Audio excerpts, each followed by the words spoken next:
And speaking of Tony Award winners, Ben Platt is here.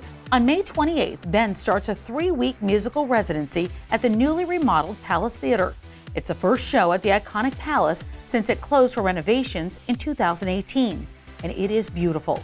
As for Ben Platt's concert run, he'll be performing songs from his new album, Honey Mind, as well as tunes from his previous 2 albums. I caught up with Ben at the Palace.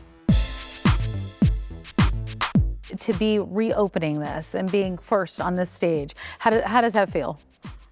It feels like enormous in a really exciting and scary way, but the good kind of scary where, you know, always sort of chasing things that give you that butterfly feeling, and this certainly is a butterfly moment. A few butterflies, right? Just a couple. Just a few. It just really is absolutely beautiful. Yeah, they did a great job.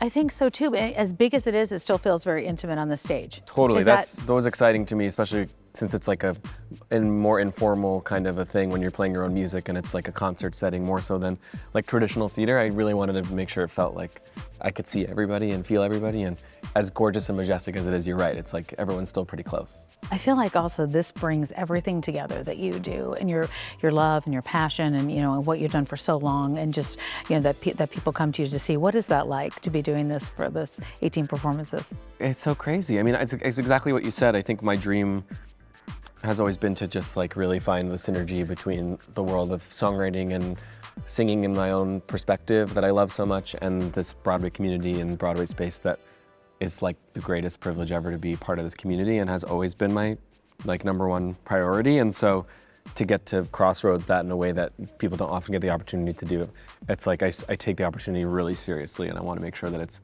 a show where I'm being as transparent as possible, because it's the one time I'll be on a stage like this as myself. So I feel like that's got to be the focus. But I'm really excited for that very particular crossroads on Broadway, because I feel like that is what is the most authentic to how I've lived my life, really. It took time to create this album for you, and there's a lot of heart and soul and sweat and tears, I'm sure, that went into it. Totally, yes. I started writing it in the spring of 22, and wrote a lot of it in Nashville with writers there who really prioritize like just emotional authenticity and storytelling, and it's very sort of like story forward in a way I really thought was a great match for a show like this. And whenever I'm writing a record, it's always in the back of my mind the excitement of getting to perform it live, because for me that's sort of the part that I live for, is the live performance, whether that's theater or my own music. So in this case, I didn't know that this was going to be when I was writing it, that this was going to be where I was going to have the opportunity to perform it. So it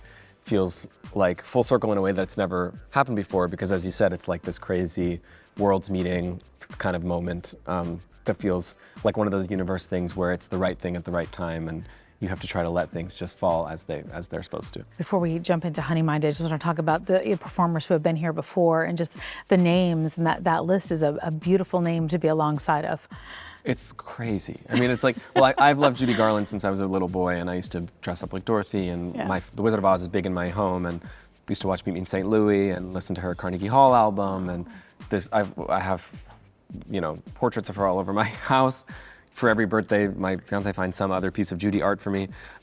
But so like that alone, just being on any stage that she's been on, that feels very special. But then you sort of take one more step back in terms of, the Josephine Bakers and the Diana Ross and the Bette Midler, and it's an amazing stage of so many unique, singular people. So it's a big weight of responsibility to try to deliver something that feels very specific to me. I think that's the only commonality of that list when I look at it, is that like no two people have anything to do with each other, that they're also individual. So true. So I think. And also deserving. Well, that's very nice. It's very true. I will earn it with my blood, sweat, and vocal cords. Let's talk about Honey Mind, because I know I love the story behind the name. Thanks. So I was with my fiance Noah, who a lot of the record is about. And we were hiking and having like kind of a silly, laughy time of just enjoying being together. And I'm a pretty anxious person. Sometimes I can be a little cerebral and like in my head. And he could sense that I really was very present. And he was like, "What's making you feel so happy? Like, what does it feel like?" And I just started to talk in a very mushy way about like loving him and how safe he makes me feel in our relationship. And I started to think about my mind and envision what the inside of my mind looks like. And I sort of saw all these like jagged corners and the things that make you stressed and anxious and worried and upset, blah, blah, blah. And how those things don't magically go away when you're in love or you feel happiness, that they just get coated in something. Like there's something a little soft and sweet that kind of covers everything and makes it a little easier to take and a little smooths out the edges a little bit. And so I started thinking about honey and that image of just honey kind of coating everything. And that felt like what I was feeling in terms of my relationship. And so I wrote a song that's on the album called Honey Mine. And then when it came time to choose the record, that was the title that really encapsulated the rest of the album for me. Talk about your fiance. I know you have a wedding on top of everything else. As if you weren't busy enough, you've got some wedding planning going on. We do. We have some wedding planning happening. Noah is very much the esthetician of the two of us. He's very gifted, like visually and in terms of like really having excellent taste. So I really defer.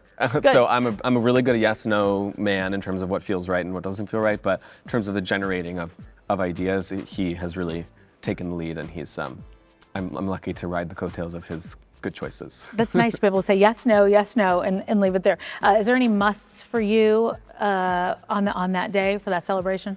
The two musts are just really never leaving each other's side. Like I've heard that advice from a lot of couples of just like, don't go off and socialize alone, really go through it together and be passengers in it and don't feel like you have to be the proprietors of the event, let it happen to you. So definitely that. And then dancing is number one. Just that's how we like show our love, and that's one of our greatest joys is just to dance. So the playlist and the energy and the just the sweatiness of the dance floor is how I will judge the success of the wedding. We're going to be talking about Tonys during this time, of course. Do you have advice for Tony nominees first time?